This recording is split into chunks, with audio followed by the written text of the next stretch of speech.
இந்தியாவும் இஸ்ரேலும் யாருக்குமே தெரியாம எந்த ஒரு பெரிய அனௌன்ஸ்மெண்ட்டும் இல்லாம அவங்க நட்பை அடுத்த லெவலுக்கு கொண்டு போயிருக்காங்க. இது பாகிஸ்தானுக்கும் சீனாவுக்கும் சரியான ஷாக் கொடுத்த ஒரு கில்லாடி மூவ்னே சொல்லலாம். அப்படி என்ன இது ரகசிய ஏவுகணை ஒப்பந்தம்? ஏன் இதை இவ்வளவு சீக்கிரட்டா வச்சிருக்காங்க? இதுக்கு பின்னாடி இருக்கிற உண்மையான காரணம் என்ன? இப்போ நம்ம பார்க்க போற விஷயம் ஏதோ ரெண்டு நாடுகள் வெப்பன்ஸ் வாங்குறது விக்கிறது பத்தின ஒரு சாதாரண நியூஸ் இல்ல. இது அதையெல்லாம் தாண்டி வேர்ல்ட் பாலிடிக்ஸ்ல முக்கியமா இந்தியாவோட பாதுகாப்பு விஷயத்துல ஒரு பெரிய மாற்றத்தை உண்டாக்க போற ஒரு சம்பவம். இந்திய பெருங்கடல்ல நாளுக்கு நாள் அதிகமாகிற சீனாவோட ஆதிக்கத்தை கண்ட்ரோல் பண்றது, பாகிஸ்தான் கிட்ட இருந்து வர தொடர்ச்சியான மிரட்டல்களை சமாளிக்கிறதுன்னு இது ஒரு பெரிய செஸ் கேம்ல ரொம்ப முக்கியமான ஒரு மூவா பார்க்கப்படுது. அபிஷியலா பெரிய அறிவிப்பு எதுவும் வரலதான். ஆனா டிஃபென்ஸ் சர்க்கிள்ல இருந்து லீக் ஆகிற தகவல் படி இது இந்தியாவோட பாதுகாப்பு வரலாற்றிலேயே ஒரு மைல் கல்னு சொல்றாங்க. இந்த உறவோட முழு பின்னணி என்ன, இதோட முக்கியத்துவம் என்ன, இது எப்படி நம்ம பக்கத்து நாடுகளுக்கு ஒரு இன்டைரக்ட் மெசேஜ் சொல்லுதுங்கிறத பத்தி தான் இன்னைக்கு நம்ம டீப்பாவும் டீடைலாவும் பார்க்க போறோம். இந்த வீடியோ ரொம்பவே இன்ட்ரெஸ்டிங்கா இருக்கும். சோ ஸ்கிப் பண்ணாம கடைசி வரைக்கும் பாருங்க.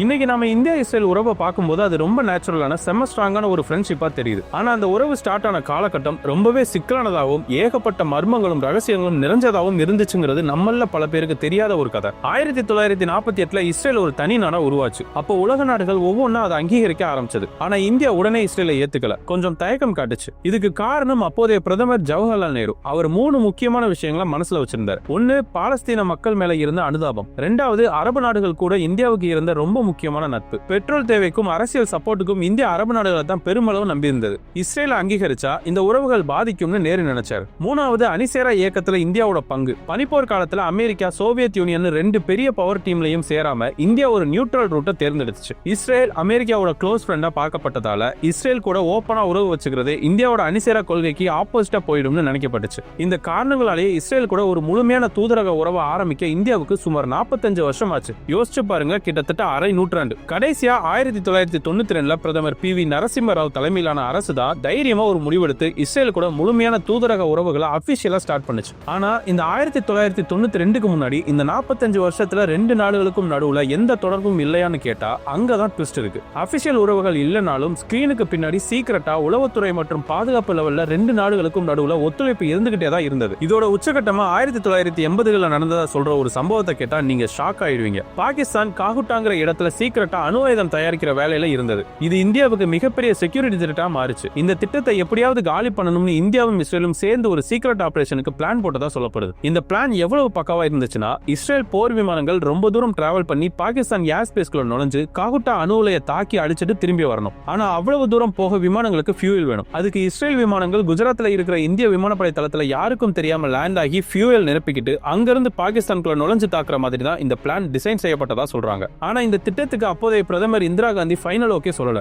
ஏன்னா இது ஒரு முழுமையான போரை உருவாக்கிடும்னு இன்டர்நேஷனல் லெவல்ல இந்தியா பெரிய எதிர்ப்பை சந்திக்க வேண்டியிருக்கும்னு அவர் நினைச்சதா சொல்லப்படுது. இந்த சம்பவம் அபிஷியலா கன்ஃபார்ம் ஆகலனாலும் இது 2 நாடுகளுக்கும் நடுவுல எவ்வளவு ஆழமான சீக்ரெட்டான ஒரு பாதுகாப்பு புரிதல் இருந்துச்சுங்கிறதுக்கு ஒரு முக்கியமான எக்ஸாம்பிளா இன்னைக்கும் பார்க்கப்படுது. சரி, இந்த சீக்ரெட் ரிலேஷன்ஷிப் எப்போ வெளிச்சத்துக்கு வந்தது? அதுதான் 1999 கார்கில் போர். கார்கில் மலை உச்சிகளை பாகிஸ்தான் ராணுவம் ஊடுருவி பிடிச்சப்போ இந்திய ராணுவம் ஆரம்பத்துல பெரிய சவாலை சந்திச்சது. உயரமான மலையில ஒளிஞ்சிருக்கிற எதிரிகளை தாக்குறது ரொம்பவே கஷ்டமான வேலை. அந்த கிரிட்டிக்கலான நெருக்கடியான நேரத்துல இந்தியாவுக்கு உடனே ஹெல்ப் பண்ண வந்தது இஸ்ரேல் தான். போர் முடியிருந்த அந்த நேரத்துல இஸ்ரேல் உடனே லேசர் வழிகாட்டு குண்டுகளையும் உளவு பார்க்க சூப்பர் அட்வான்ஸ்ட் ட்ரோன்களையும் இந்தியாவுக்கு கொடுத்தது. இந்த ஆயுதங்கள் தான் போரோட போக்கையே மாத்துச்சுன்னு சொன்னா அது மிகையாகாது. இந்திய விமானப்படையோட மிராஜ் 2000 விமானங்கள் இஸ்ரேல் கொடுத்த லேசர் வழிகாட்டு குண்டுகளை பயன்படுத்தி மலை உச்சியில இருந்த பாகிஸ்தானோட பதுங்கு குழிகளை ரொம்ப துல்லியமா தாக்குச்சு. கார்கில் போர்ல கிடைச்ச இந்த மாபெரும் வெற்றிக்கு அப்புறம் இந்தியா இஸ்ரேல் பாதுகாப்பு உறவுங்கிறது ஒரு சீக்ரெட் டீல்ங்கிற நிலையில இருந்து ஒரு ஓப்பனான பவர்ஃபுல்லான மிலிட்டரி பார்ட்னர்ஷிப்பா மாற ஆரம்பிச்சது. அன்னைக்கு ஆரம்பிச்ச அந்த பயணம் இன்னைக்கு பாதுகாப்பு ஒத்துழைப்பை இன்னும் பல மடங்கு ஆழமாக்குற அளவுக்கு வளர்ந்து நிக்குது. சரி,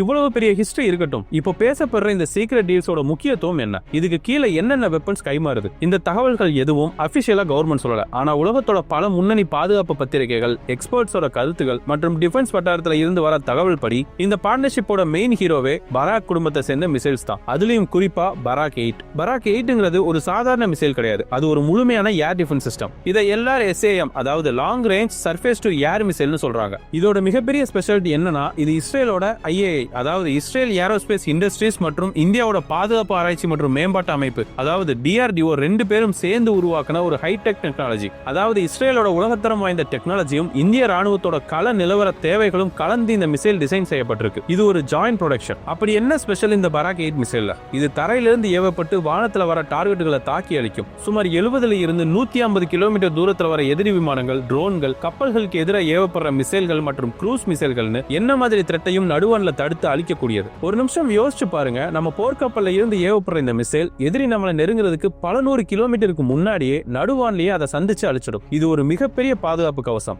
இதோட இன்னொரு ஸ்பெஷாலிட்டி அதோட டியூவல் பல்ஸ் ராக்கெட் மோட்டார் மற்றும் ஆக்டிவ் ரேடார் சீக்கர் டெக்னாலஜி. சிம்பிளா சொல்லணும்னா, இந்த மிசைல் ஏவனதுக்கு அப்புறமும் அதோட டார்கெட் ரூட்டை மாத்தினா அதுக்கு ஏத்த மாதிரி இந்த மிசைலும் நடுவான்லயே தன்னோட பாதையை மாத்திக்கும். ஒரு வேட்டை நாய் மாதிரி டார்கெட்டை விரட்டி போய் தாக்கும். இது மூலமா அதிவேகமா வளைஞ்சு நெளிஞ்சு போற நவீன போர் விமானங்களை கூட ரொம்ப துல்லியமா தாக்க முடியும். அது மட்டும் இல்லாம ஒரே நேரத்துல பல டார்கெட்டுகளை கண்காணிச்சு தாக்குற திறனும் இதுக்கு இருக்கு. இந்த சிஸ்டம் ஒரு கப்பலை சுத்தி 360 டிகிரிலையும் ஒரு பாதுகாப்பு வளையத்தை உருவாக்குது. பராக் ஏவுகணைகள் ஏற்கனவே இந்திய கடற்படை, விமானப்படை, தரைப்படையில பல வருஷமா சர்வீஸ்ல இருக்கு. இப்போ அதோட அப்டேட்டட் வெர்ஷன்கள் வாங்கப்படுது. பராக் 8 தவிர ஸ்பைக் ரக பீரங்கி எதிர்ப்பு ஏவுகணைகளும், அதாவது ஆன்டி டேங்க் கைடட் மிசைல்ஸ், இந்த டீலோட ஒரு முக்கிய பகுதியா சொல்லப்படுது. இதுவும் இஸ்ரேல் தயாரிப்பு தான். இது எதிரி நாட்டு டாங்குகள், கவச வாகனங்கள், பதுங்கு குழிகளை துல்லியமா தாக்கி அழிக்க பயன்படும். இதோட speciality fire and forget technology. அதாவது ஒரு வீரர் இந்த மிசைலை ஏவுன பிறகு அந்த இடத்துல இருந்து சேஃபா பின்வாங்கிடலாம். மிசைல் ஆட்டோமேட்டிக்கா டார்கெட்டை தேடி போய் அழிச்சிடும். இது முக்கியமா லடாக் மாதிரி ரொம்ப உயரமான மலைப்பகுதிகளில் சீன ராணுவத்தோட டேங்குகளுக்கு எதிராக இந்திய ராணுவத்துக்கு ஒரு மிகப்பெரிய பலத்தை கொடுக்கும். இந்த வெப்பன்ஸ் மட்டும் இல்ல, மொத்த டிஃபென்ஸ் பார்ட்னர்ஷிப்பே ஒரு புது ஸ்டேஜுக்கு போயிருக்கு. நவம்பர் 2025 இஸ்ரேலோட டெல் அவீவ் நகரத்துல 2 நாடுகளுக்கும் நடுவுல பாதுகாப்பு ஒத்துழைப்பை இன்னும் அதிகமாக்க ஒரு புரிந்துணர்வு ஒப்பந்தம் கையெழுத்தாயிருக்கு. இந்த டீல் படி 2 நாடுகளும் இனிமே பாதுகாப்பு டெக்னாலஜியை ஷேர் பண்றது, ஆயுதங்களை சேர்ந்து தயாரிக்கிறது, தீவிரவாதத்துக்கு எதிரான நடவடிக்கைகள்ல உளவு தகவல்களை பரிமாறிக்கிறதுன்னு இன்னும் அதிகமா கவனம் செலுத்த போறாங்க. இது மூலமா இந்தியா தன்னோட பாதுகாப்பு தேவைகளுக்கு மற்ற நாடுகளை சார்ந்திருக்கிறத குறைச்சு ஆத்ம நிர்பர் பாரத், அதாவது தற்சார்பு இந்தியா திட்டத்துக்கு கீழே நம்ம நாட்டுக்குள்ளேயே ஆயுத உற்பத்தியை அதிகரிக்க முடியும். இந்த டீல்ஸோட பட்ஜெட் ரொம்ப அதிகம். லேட்டஸ்ட் மீடியா ரிப்போர்ட் படி இந்தியா சுமார் $3.75 பில்லியன் மதிப்புள்ள ராக்கெட்கள் மற்றும் மிசைல்களை இஸ்ரேல் கிட்ட இருந்து வாங்க இருக்கு. அது மட்டும் இல்லாம இந்திய விமானப்படைக்கு சொந்தமான 6 விமானங்களை நடுவான்லயே ஃபியூயல் நிரப்புற விமானங்களை மாத்துறதுக்காக சுமார் $900 மில்லியன் மதிப்புள்ள ஒரு கான்ட்ராக்டும் இஸ்ரேலோட IAI கம்பெனிக்கு கொடுக்கப்பட்டதா செய்திகள் வருது. இஸ்ரேலோட மொத்த ஆயுத ஏற்றுமதியில ஒரு கணிசமான பங்கு, அதாவது பெரிய ஷேர் இந்தியாவுக்கு தான் போகுதுன்னு கணக்கிடப்பட்டிருக்கு. இது இஸ்ரேல் ஆயுதங்களை வாங்குற உலகின் மிகப்பெரிய நாடுகள்ல ஒன்னா இந்தியாவை ஆக்குது. சரி, இவ்வளவு பெரிய டீல்ஸ், இவ்வளவு வெப்பன்ஸ், இதனால இந்தியாவுக்கு என்ன லாபம்? இது நம்ம பக்கத்து நாடுகளான பாகிஸ்தானையும் சீனாவையும் எப்படி பாதிக்குது? முதல்ல பாகிஸ்தானை எடுத்துக்குவோம். பாகிஸ்தானோட மிலிட்டரி பவர் பெரும்பாலும் அவங்களோட மிசைல்ஸ் ப்ரோக்ராம்களை நம்பி தான் இருக்கு. ஷாஹின், கௌரி மாதிரி அணு ஆயுதங்களை சுமந்துட்டு போற மிசைல்கள் தான் அவங்களோட முக்கிய அஸ்திரம். இப்போ இந்தியாவோட ஏர் டிஃபென்ஸ் சிஸ்டம் மல்டிலேயர் சிஸ்டமா மாறி இருக்கு. ஒரு பக்கம் ரஷ்யா கிட்ட இருந்து வாங்கின அதிநவீன S-400 ஏர் டிஃபென்ஸ் சிஸ்டம், இன்னொரு பக்கம் இஸ்ரேல் கூட சேர்ந்து உள்நாட்டிலே தயாரிக்கிற பராக் 8 மாதிரி ஒரு பவர்ஃபுல்லான ஷீல்ட். இந்த 2 அடுக்கு பாதுகாப்பு இந்தியாவோட பாதுகாப்பை பல மடங்கு ஸ்ட்ராங் ஆக்குது. ஒருவேளை பாகிஸ்தான் மிசைல் தாக்குதல் நடத்த ட்ரை பண்ணா S-400 மற்றும் பராக் 8 மாதிரி சிஸ்டம்ஸ் அந்த மிசைல்களை நடுவான்லயே தடுத்து அழிச்சிடும். இது பாகிஸ்தானோட தாக்குதல் திறனுக்கு ஒரு பெரிய சவாலை உருவாக்குது. ஒரு வரியில சொன்னா, பாகிஸ்தானோட பிரம்மாஸ்திரத்தையே காலி பண்ற ஒரு கவசத்தை இந்தியா ரெடி பண்ணுது. இது தெற்காசியாவோட பவர் பேலன்ஸையே இந்தியாவுக்கு சாதகமா மாத்த உதவுது. அடுத்து சீனாவோட பிரச்சனை பாகிஸ்தானை விட ரொம்பவே காம்ப்ளிகேட்டட். லடாக் பார்டர்ல தொடர்ந்து ஆட்களை குவிக்கிறது, அருணாச்சல் பிரதேசத்துக்கு உரிமை கொண்டாடுறது, இந்திய பெருங்கடல தன்னோட ஆதிக்கத்தை நிலைநாட்ட முயற்சி பண்றதுன்னு சீனா பல வழிகளில் இந்தியாவுக்கு சவாலா இருக்கு. இந்த சூழ்நிலையில இஸ்ரேல் கூட இருக்கிற இந்த டிஃபென்ஸ் பார்ட்னர்ஷிப் பல வழிகளில் உதவுது. முதல்ல லடாக் மாதிரி ரொம்ப உயரமான பனி சூழ்ந்த மலைப்பகுதிகளில் சீன ராணுவத்தோட நடமாட்டத்தை கண்காணிக்க இஸ்ரேல் கிட்ட இருந்து வாங்கின ஹெரான் மாதிரி சூப்பர் அட்வான்ஸ்ட் ட்ரோன்கள் ராத்திரி பகலா யூஸ் ஆகுது. ரெண்டாவதா, ஒருவேளை போர் வந்தா சீன ராணுவத்தோட டாங்குகளை எதிர்க்க ஸ்பைக் மாதிரி பீரங்கி எதிர்ப்பு ஏவுகணைகள் இந்திய ராணுவத்துக்கு ஒரு பெரிய பலமா இருக்கும். ரொம்ப முக்கியமா இந்திய பெருங்கடல்ல சீனாவோட ஆதிக்கத்துக்கு இது ஒரு நேரடி சவால். சீனா அவங்களோட ஸ்ட்ரிங் ஆஃப் பியர்ஸ் பிளான் மூலமா இந்தியாவை சுத்தி பாகிஸ்தானோட குவாதர், இலங்கையோட ஹமான் தோட்டை மாதிரி இடங்கள்ல துறைமுகங்களை கட்டி இந்திய பெருங்கடல்ல தன்னோட ராணுவம் மற்றும் வர்த்தக செல்வாக்க அதிகப்படுத்திட்டு வருது. இதுக்கு பதிலடியா இந்திய கடற்படையும் தன்னோட பலத்தை ஏத்திக்கிட்டு வருது. இப்போ இந்திய போர்க்கப்பல்கள்ல பராக் 8 மாதிரி ஹைடெக் ஏர் டிஃபென்ஸ் சிஸ்டம்ஸ் பொருத்தப்படுறதால கடற்படைக்கு ஒரு அசைக்க முடியாத பாதுகாப்பு கிடைக்குது. இது மூலமா இந்திய போர்க்கப்பல்கள் சீன கடற்படையோட மிரட்டல்களை பத்தி கவலைப்படாம இந்திய பெருங்கடல் பகுதியில சுதந்திரமா சுத்தி வரவும் தன்னோட ஆதிக்கத்தை நிலைநாட்டவும் முடியும். சரி, இந்த டீல உலகத்தோட மத்த பெரிய நாடுகளான அமெரிக்காவும் ரஷ்யாவும் எப்படி பாக்குது? இங்கதான் இந்தியாவோட ஃபாரின் பாலிசியோட திறமையே இருக்கு. ரஷ்யா இந்தியாவோட பல வருஷ பாரம்பரியமான மிலிட்டரி பார்ட்னர். அதே நேரம் இஸ்ரேல் அமெரிக்காவோட ரொம்ப க்ளோஸ் பார்ட்னர். இந்தியா தன்னோட ஸ்ட்ராட்டஜிக் அட்டானமி பாலிசி படி தன்னோட நாட்டு நலனுக்கு எது சரியோ அந்த முடிவு எடுக்கும். அதன்படி ஒரு பக்கம் ரஷ்யா கிட்ட இருந்து S-400 மிசைல் சிஸ்டத்தை வாங்குது, இன்னொரு பக்கம் அமெரிக்காவோட பார்ட்னரான இஸ்ரேல் கூட சேர்ந்து பராக் 8 மிசைல்களை தயாரிக்குது. இது மூலமா